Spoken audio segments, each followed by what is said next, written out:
It is such a joy here to come to be with you guys and to be able to introduce you to my dear friend Steve Bortner.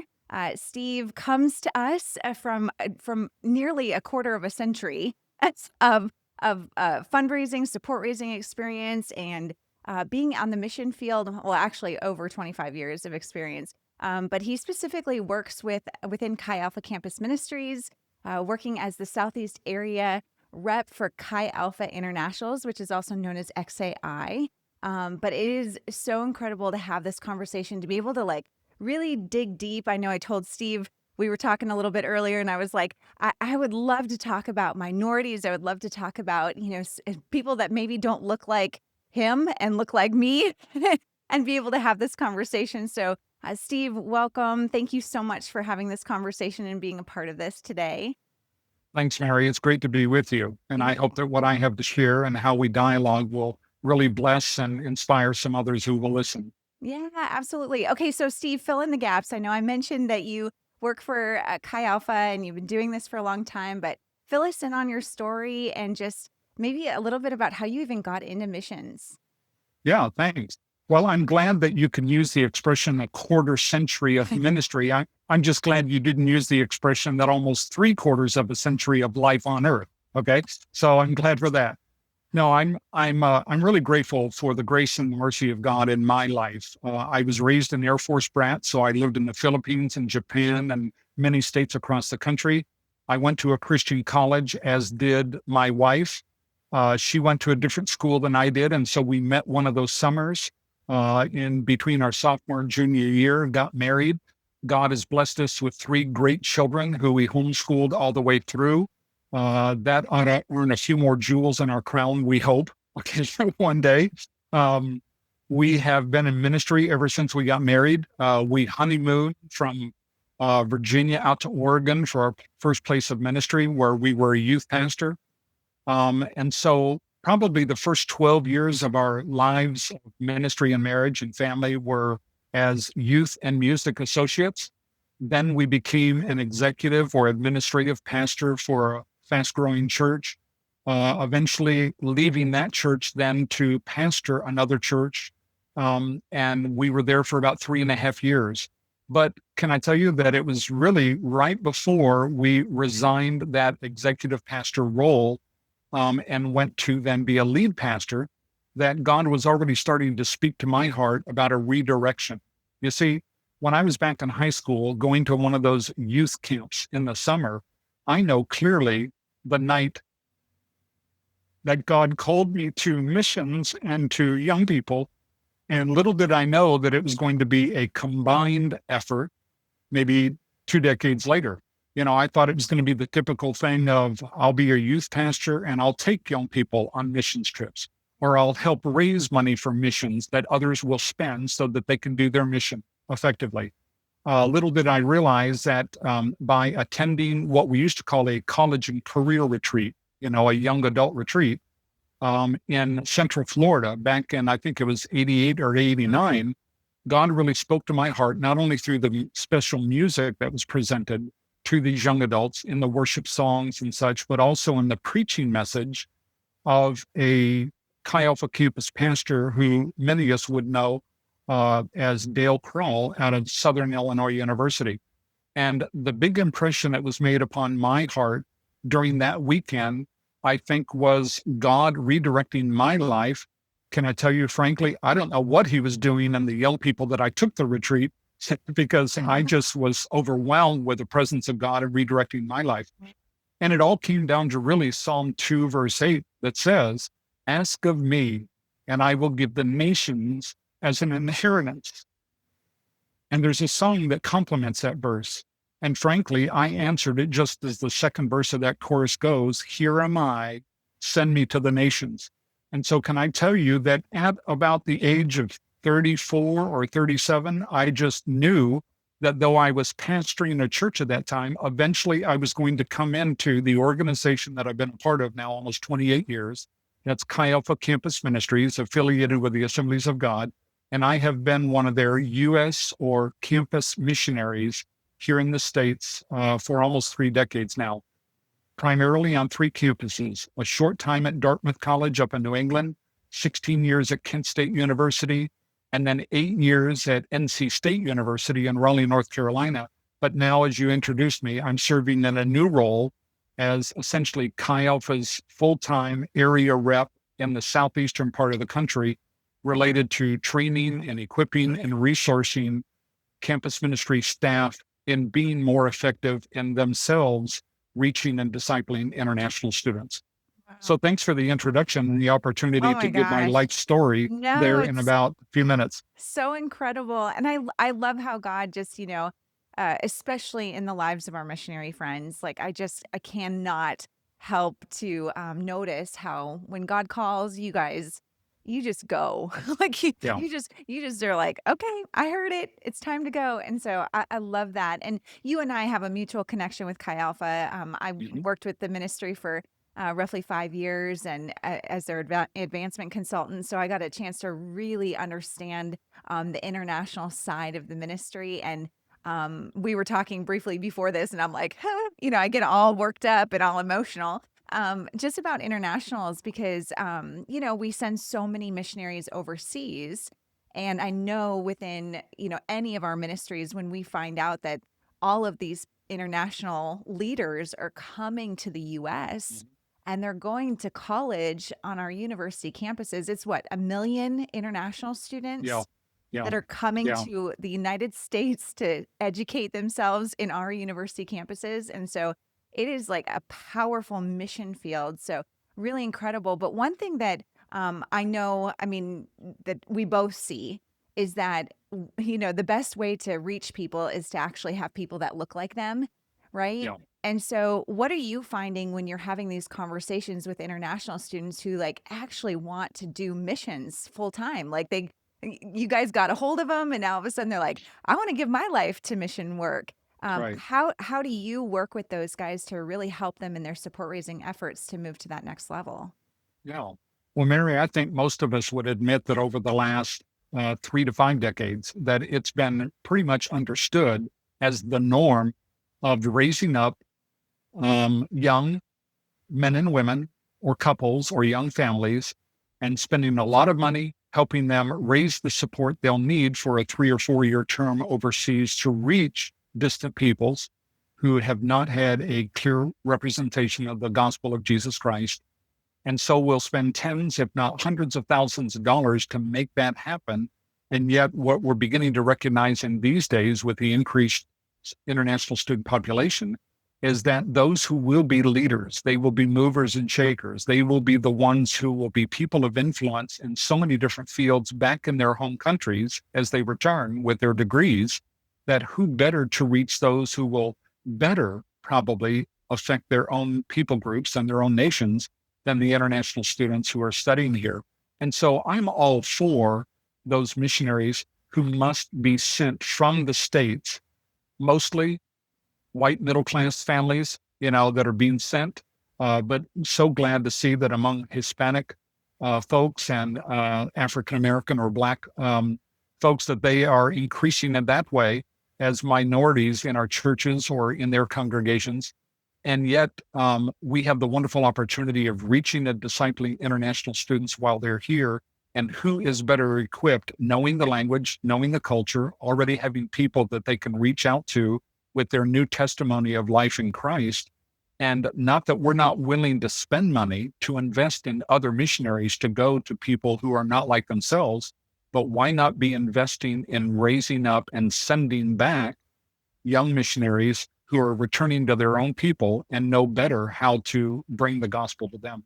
Yeah. Oh, and it's so good. I mean, like I know I can already. I mean, I can hear in your heart how passionate you are about the work that you're doing. But when you have these conversations with these individuals, like what moves you? Like what breaks your heart when you have these conversations with them, Yeah, as far as what's holding them back to taking that next step? right. Well, for a lot of internationals and perhaps some other minority people that are in our Chi Alpha groups, other ministry groups, even our church fellowships, they've not been raised with that mindset of, right? They've always been the one that missionaries came to. right? Instead of being the ones that are the missionaries going to. Yeah. And so some of it is kind of a discipleship matter. And I'm really proud of the student organization that I'm a part of, Chi Alpha, that really advocates for every student goes, every student prays, every student um, gives, and every student welcomes.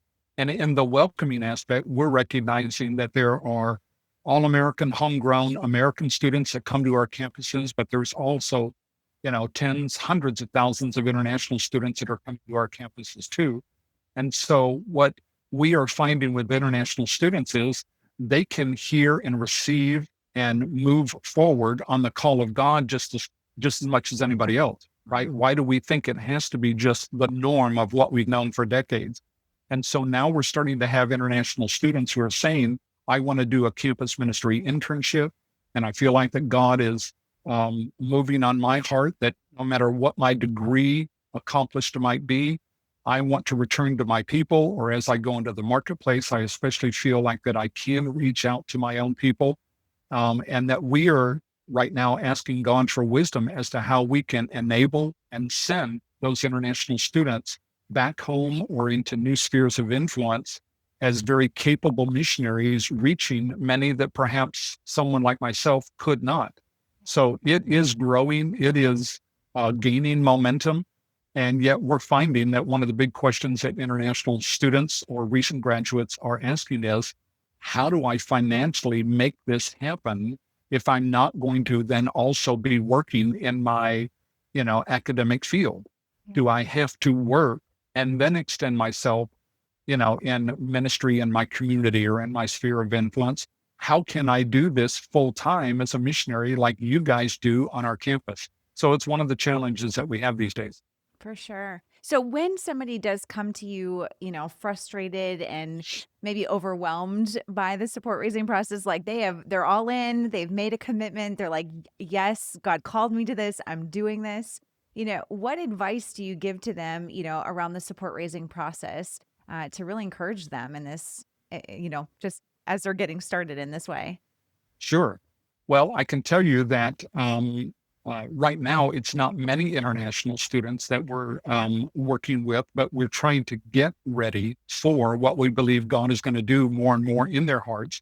But if we're talking about other young men and Yeah. women who feel a call of God in their lives, um, what I'm hearing from more the veteran missionaries, right, those who've maybe been serving for 3 or 5 or even 10 years, is that one of the first things that I try to encourage them to do in their frustration or in their anxiety, in their hesitancy to just keep on, is one of these things is to let them know that I am available, that others are available. They don't have to do this alone as far as the burden that they carry in many different ways. And we want them to know that in confidentiality, as they open up and are honest and transparent about what's going on in their lives, they can find a friend in us as a coach to just lay it all out there and say, now, what am I going to do with all this baggage, right? What am I going to do with all these concerns so that I can continue ministering?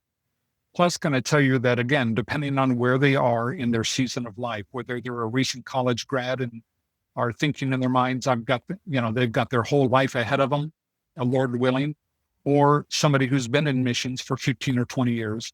I really try to help them discover and recognize what else is going on in their lives. Let's just be honest about the fact and the feelings. For example, what's going on in your own health? What's going on in your marriage? What about your kids growing up in a missionary mindset, whether they are infants and toddlers or whether they're now teens? See, that was the situation I faced. I came into campus missions with 3 teenage children. And so it was a different story for me on how I should get started and the budget I should raise rather than somebody who's still single or newly married and then they're given a budget. But we also talk to them about their current finances, the need to really avoid debt or to pay down debt because they don't want that burden to be around their neck as they try to enter into missions. We talk about their discretionary income. Are they feeling like it takes money to, you have to spend money to make money, right? To raise money, I need to have some fluid funds, but I feel like I'm barely paying my bills. And what about my family? They think I'm nuts, going out here and going into missions. And so I don't have my parents' support or my siblings' support. And then even if I wanted to get out there and do more, I've got this clunker of a car and I can't hardly get it across town, much less across the state or across the country so I can meet with people. And so there are a lot of life situations that are happening with missionaries that even before you talk about support raising and making this an intermediate or long-term mission in life, they're talking about the real life of what's happening today and how do they get through that. And can I tell you too, that sometimes you need to have those hard conversations about what is their attitude about money and about God, Yeah. about tithes and offerings. If they're going to be asking people to join their support team, in other words, to give money to them, are they showing their seed of faith by their own giving, their own investing, their own trust in God for the other 90%, we might call it? Okay. And so missionaries or missionary candidates have a lot on their minds, have a lot on their hearts. There's a lot of life going on. And what we try to coach them in is just not ignoring that, but accepting the fact that these are the challenges that they have, but how can their passion, their vision, their mission of what they feel like God has called them to still be fulfilled, even as they work through some of these other life situations.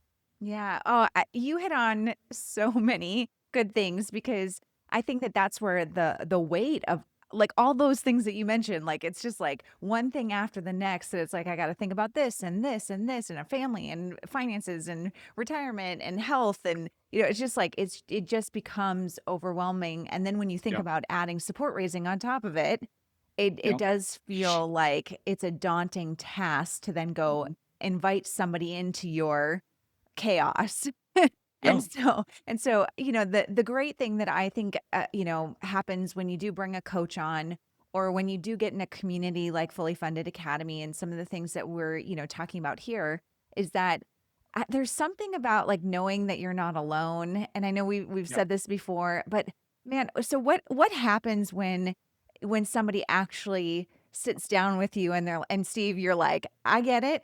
Yeah. I've been you. I know you. Yeah. I live the Yeah. same life that you've lived. What happens in that relationship that allows them to actually break through and move forward? Great. Well, I appreciate you asking. And, that kind of a question to me after 28 years and having to kind of re-raise my support about three different cycles, three different times, is going to be answered very differently than somebody who's right out of college, Sure. maybe even newly married, and they're thinking, okay, I'm called to mission.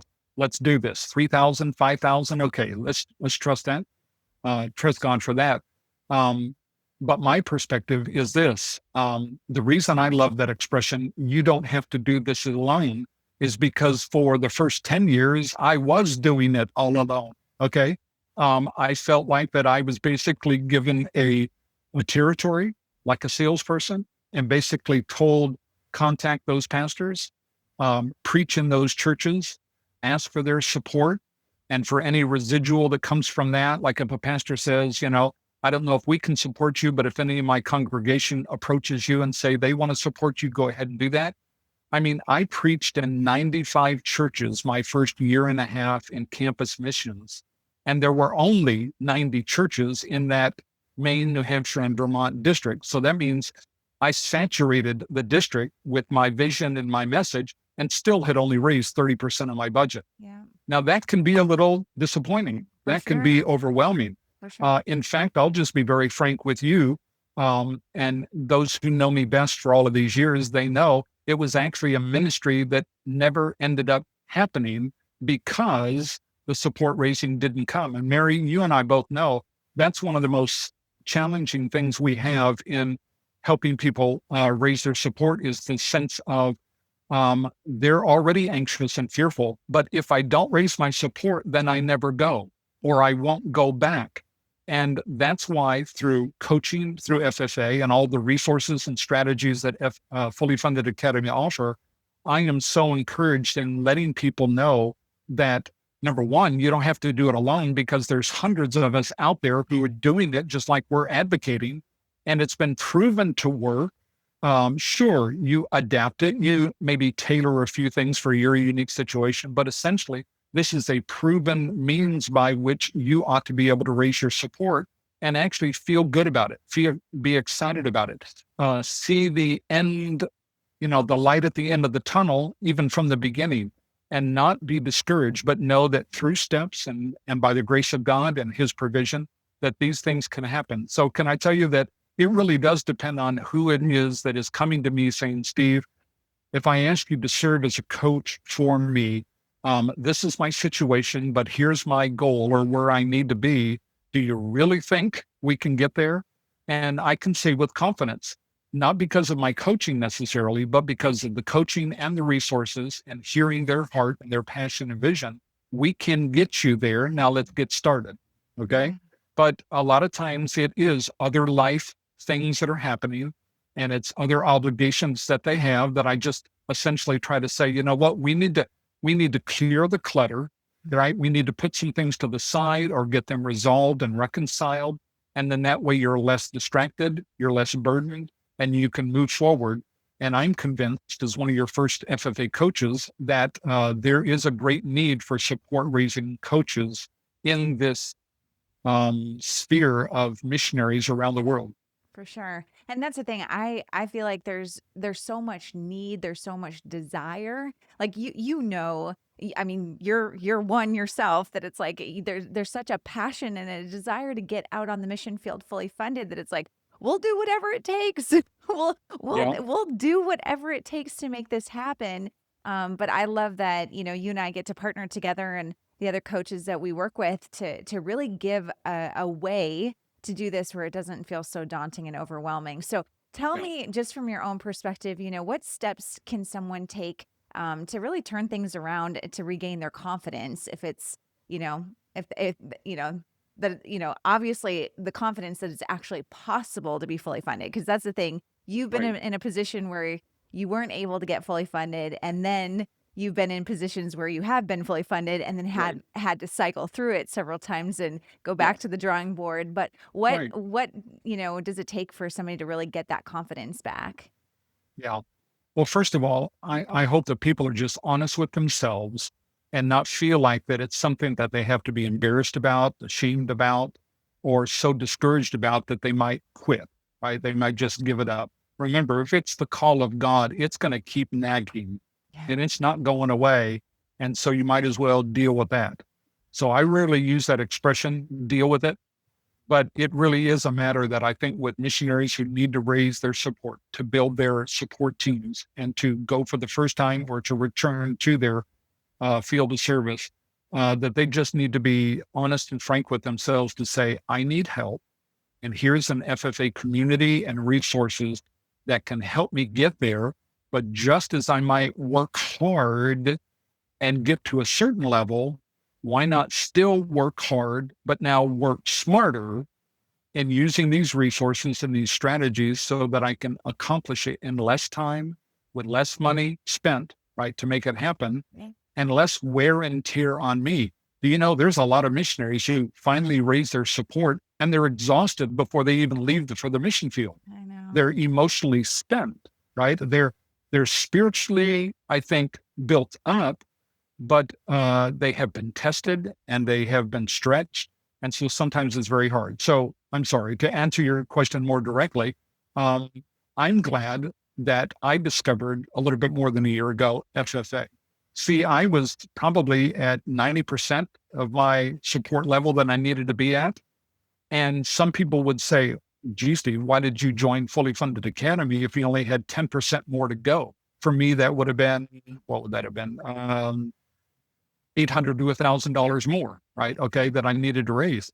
It's because that once I got familiar with Fully Funded Academy, I realized that I'm not simply trying to fill the gap, right? To try to, make up the difference and then be right back where I was, hoping that over a new 4-year term, for me, my 8th 4-year term, Yeah. that I was going to be able to maintain that level. No, I wanted to use FFA and become a coach in it because I believe that it can set you up for not only success of what the need is, but really kind of lay such a good foundation for future growth as your ministry develops and a stability that you won't have to be worrying month to month or year to year where you stand with that. And so I think it's really a combination of several things. It's the FFA community, it's the online resources through the academy, it's the coaching that is now available, that you're multiplying or diversifying in. And I think all of those can be a great encouragement. But frankly, what it really comes down to is I think that missionaries need to be able to feel like that they've got somebody that they can talk to. I was with some missionaries even just a few days ago. And when I asked them, okay, where do you stand? And if you're interested, I offer myself to you. And these are some of them veteran missionaries and some of them very young families getting ready to leave for their missions, overseas. And they just had that kind of glazed look, that deer in the headlights look that says, I have got so far to go, but you think I can do this?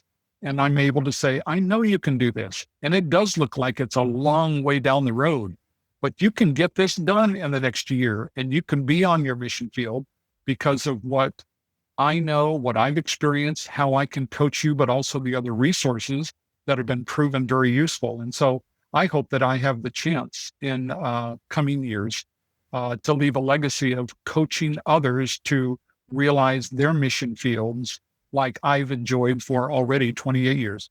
Yeah. Well, I love that. And I appreciate all those kind words about fully funded and just the fact that it has been so beneficial for you. And I mean, every time I have a conversation with a missionary, I'm always like, there's a better way. Like there's just like, Yeah. only because it's a life, most missionaries are not just doing a 1-year term. Mhm. Most are like you doing 4-year increments, and it's like 4 years on the mission field, and then you take your furlough year to raise all your support. Then you're back out again for 4 years. You're Right. doing your furlough. And it just, to me, I'm like, don't leave the mission field, right? Right. Like if at all possible, what could we do to keep you fully funded and, Right. be wherever God wants you to be, and you don't have to, come home, see family, but not Right. feel like that has to be a time of where, oh my gosh, frantically, we've got to raise our support. Otherwise, we Mhm. can't go back again. And I know some organizations, they do that for on purpose to give you that sabbatical, to give you that time away, which is fantastic as well. But I love what you're saying here is, just really that there is help, there's support, there's resources available, and how can we, come alongside you in a way that's really going to benefit you. So that's really Good. incredible. Yeah. Good. Go Can ahead. I mention, can I mention one more thing? Um, I think the reason that I was at 90%, but still joined FFA, and then soon after, when you introduced the idea of having some coaches raised up as a multiplication of you and your and Mike's efforts, um, the reason I'm so excited about that is because I was beginning through FA to really recognize what are my strengths, what have been my successes, what have been some of my failures or weaknesses that now I can improve a little bit, and what do I do best that I might have to contribute to somebody else's life. So, can I tell you again that 90%, uh, that missing 10% was quickly raised, $800 or $1,000. But when somebody said, okay, so now you're all set, and it's like, no, actually, I'm not, because just like FFA encourages, you know, what is your dream? What is your vision? What is your ideal budget? So your organization says this, but what do you really think the future holds for you, and where do you eventually need to get to? That's what you're trying to raise up a team to financially and prayerfully support you. And so that's been a big encouragement to me. I recognize that I'm a good storyteller. Some people may not put that in a favorable light, that I know how to talk a lot and eventually get to the point of my stories. But, in 28 years of missionary service, I do have a lot of stories. Honestly, Mary, I sometimes stand at a pulpit and there's that Holy Spirit inspired moment where I thought I knew whose story I was going to tell as a testimony of our ministry, right? All these years. And then suddenly the Spirit just redirects me and says, no, tell Roger's story or tell Solomon's story. Okay. And suddenly it's like, okay, yeah, do I remember? Okay, okay. And then I tell that story. But what I really love about FFA, between you and Mike as co-founders and directors, this is what I get from you guys, and that is communicate regularly with your current supporters and those best prospects. Consider where others are hanging out on social media and get in there, be involved in that so that when you come calling, right? When Yep. you come asking or being a little bit more profound in your appeal to others, they won't look at you like, and who are you? And why should I? Right? Yep. Yep. That I have totally bought into our mindset of how does it go? They don't know you, so they won't, in other words, Yeah. No, like, they and need to know trust. you, they Yeah. need to like you, they need to trust you, and then maybe they'll try giving or begin to give. Yep. And so I'm bought into that. In fact, I don't know why I didn't recognize that in all these years, is that honestly, Mary, I have 12 people in churches that have been with me for 25 years. Wow. And you know what? When I began to analyze that a little bit more, I realized it's because of the connection socially and spiritually and now long term that I've had with these people. And they wouldn't think about dropping support now. Yeah. Bless her heart. I have one lady 2 weeks ago who lost her husband after his battle with cancer. And yet she made sure she sent a phone call to me, two different voicemails before I finally returned her call saying, but I want you to understand, even now on my fixed income and the loss of his pension, I will not now no longer support you, but I'm still on your team. Well, she sure is, isn't she? Okay. Yes. And so but at the same time, another thing that FFA advocates is sincerely getting to know others and understanding their journeys and their life situations and ministering to them instead of expecting the handout, right? Almost as if you're coming to them as beggars. Why not extend your hands like Jesus and the disciples did and minister to people where they're at? And then let's see what God does in their heart as it relates to their connection with you. Yeah. Oh, I love it. And I mean, these are all, this is one of the questions that I'm like, just what's working, like what is working? And I thank you for sharing that because it's like, what's working is actually building relationships with people for the Yep. long haul and Yep. not, I think that sometimes when people jump into support raising, they do think that it's like, I just got to get as many people to say yes as quickly as possible. Yep. And then it's like, oh shoot, like you still have to build a relationship with them and you still Sure. have to, move through the process with them. So what are some of the things that you've seen? What are some of the things that, maybe you've done yourself that Mhm. really has worked? I mean, with, obviously with people who've been with you for 25 years, Yep. you clearly have built a solid relationship with those people. But what is working right now for you in the world, 2021? We're Yep. still kind of in the midst of this pandemic and everything that's going on, but what's working for you right now? Right. Well, it's interesting because decades ago, I was told have a simple newsletter with a lot of white space that included photos of smiling people, right, that you're ministering to, and that in itself will impress people's hearts. And I don't deny that. I don't ignore that. But I've also learned that as I started changing my approach, number one, because I have less photos to share because my ministry has changed in that I'm working with staff who are serving their campuses more than serving directly students on my campus. That's been a big shift for me too. Okay. But essentially, I have learned that it's in the storytelling, it's in the testimony sharing, even briefly, that makes a greater impact than what you think is the perfect smiling faces picture, that you put in your newsletter.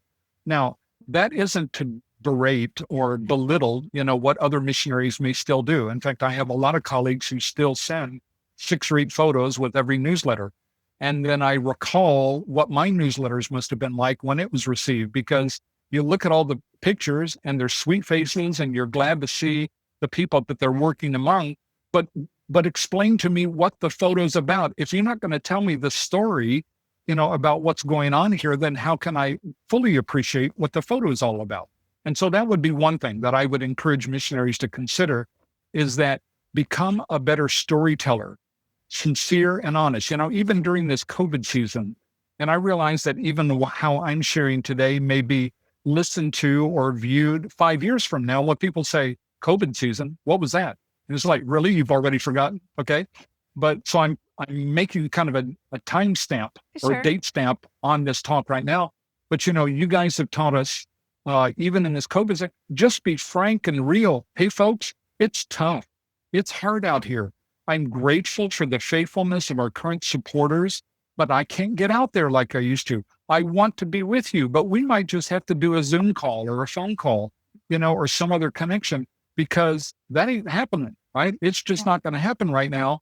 And when you show people that you're willing to tell the stories that are happening, because God hasn't forsaken you, He's still working in people's lives. And so whether you're on the foreign field, communicating back to a team, that you have in support back in the States, or whether you're still in the States, and these are people that you even see a couple of times a week, we need to learn how to tell the stories and share the testimonies. Can I tell you, Mary, there used to be a day where all of my stories and illustrations were in those early years of ministry. And so everybody was proud of me and thankful for me being the missionary. But the stories I tell right now are the stories of those whose lives I've helped impact, and then they turn around as disciples of Christ and they're impacting others. And it's amazing how when you have successive generations of people saying, I'm part of that story, and then they tell that story, it's great. So missionaries, don't be discouraged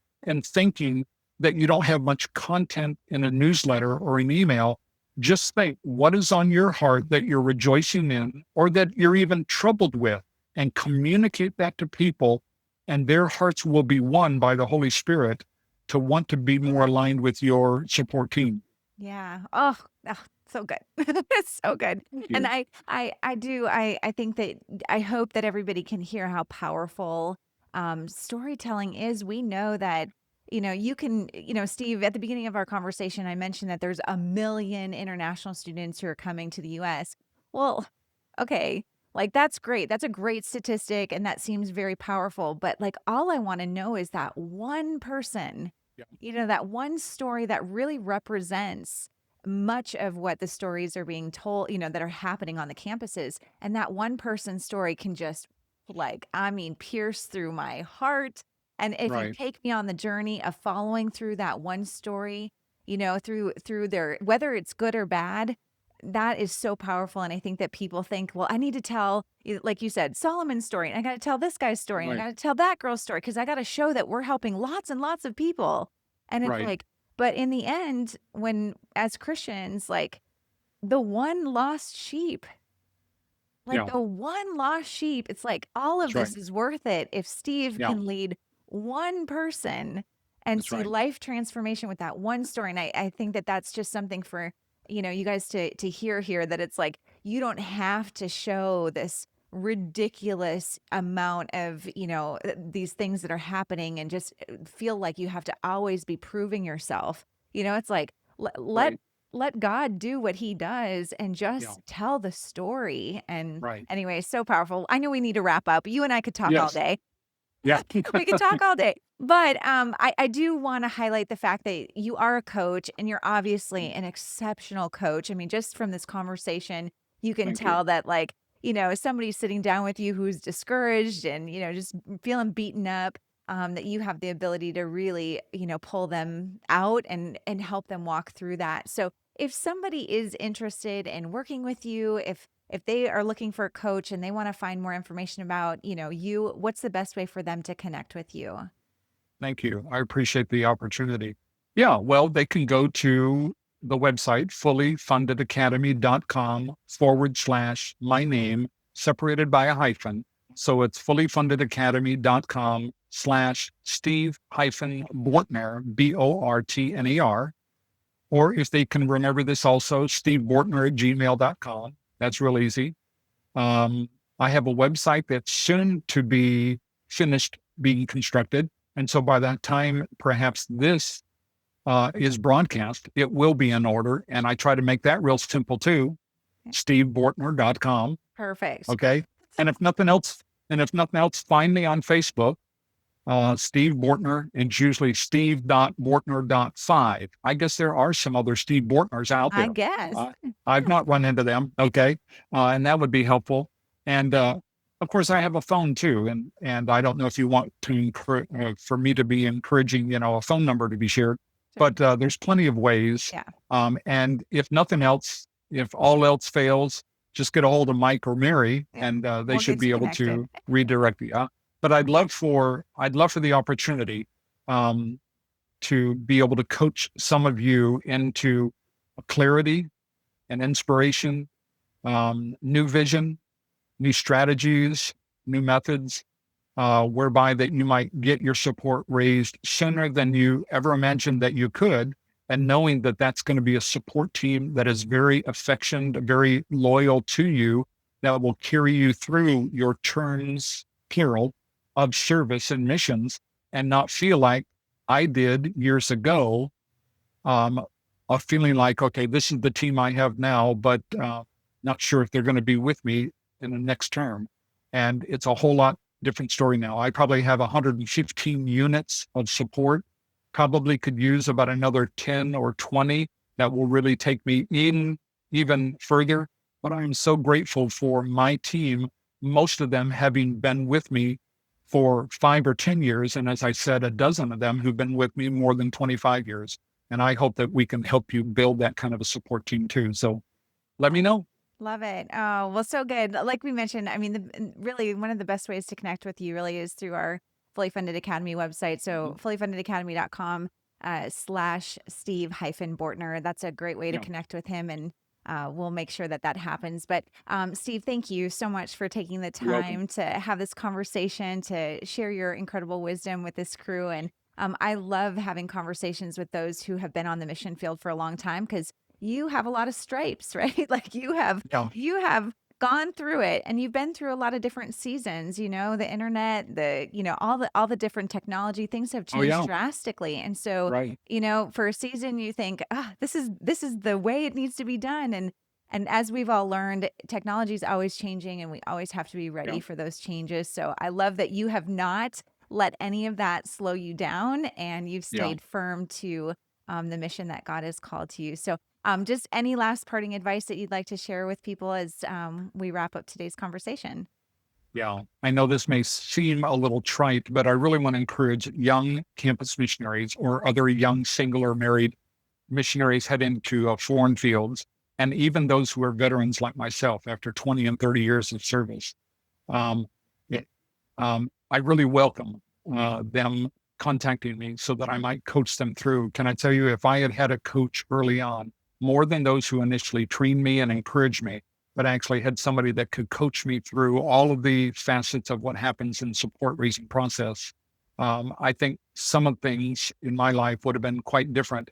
But I don't regret that. I've learned from it. And so please, um, extend an invitation for this longtime veteran. Longtime sounds so much better than old. Longtime veteran, to take my experience and my knowledge and some wisdom and help you get where you know God's calling you to. Love it. Well, thanks, Steve. I appreciate you. Very And of welcome. course, you and I will be continuing this mission to help Yeah, as many of our ministry friends and missionaries get fully funded. So I love that we get to be on mission together. So that's thanks, right. Steve. We'll be seeing you You're very soon. Thanks welcome. again. All right. Thank you.